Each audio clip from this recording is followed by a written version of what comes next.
the early max strength all-in-one liquid from Lenzi.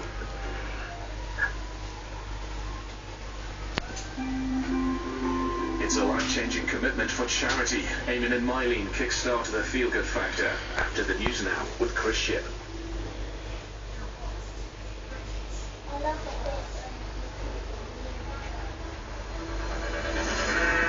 Murdered father is named. A Commonwealth Games boxer stabbed to death in front of his 3-year-old daughter.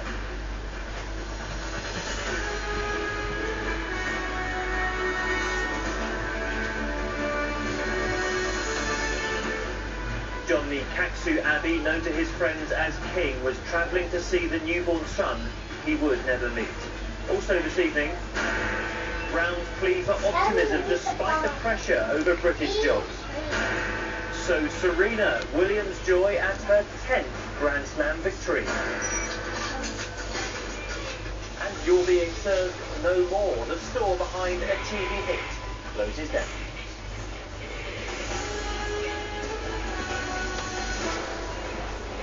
Good evening. New details have emerged tonight about the young father who was murdered in front of his 3-year-old daughter as they went to see his wife and their newborn son.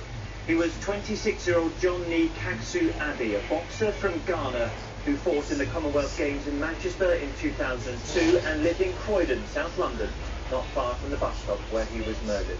His young daughter is now being helped to get over the ordeal of watching her father being stabbed to death. His wife and their baby are still in hospital, the same hospital where his body is being kept. Tim Hewitt is at the scene in Croydon for us tonight. Tim. Yes, the widow of the man who died here at this bus stop remains in the hospital with her newborn child just a few hundred yards down the road here. She is said tonight to be consumed by grief. And family members that we've spoken to back in Ghana say that they too are all devastated by this shocking crime. Police were still searching for a weapon, looking in drains near the scene for a knife they believe was discarded by the killer.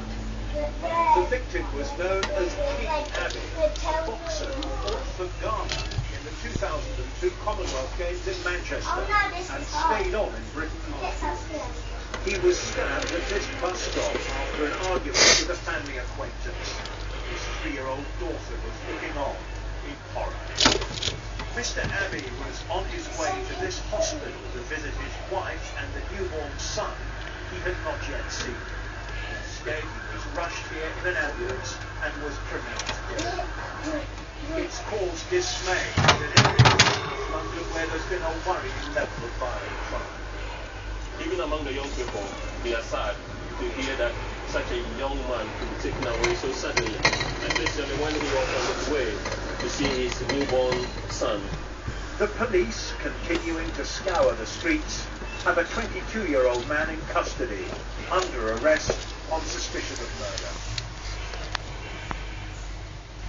And earlier, the police were given an extra 36 hours to continue questioning that man. They're also looking for 2 young men who were seen here at the bus stop at the time of the attack. They're described as between 15 and 20 years old, suited and black, and both were wearing hoodies.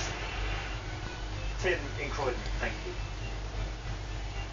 Gordon Brown today insisted Britain has grounds for optimism in the face of the economic downturn. There is mounting alarm this weekend about British jobs following the bitter dispute over the use of foreign workers on construction projects. But the Prime Minister said once again, we are better than before to come through our difficulties. Now it's a rise report.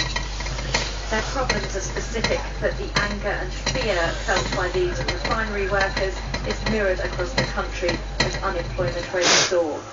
You will listen to us is their message.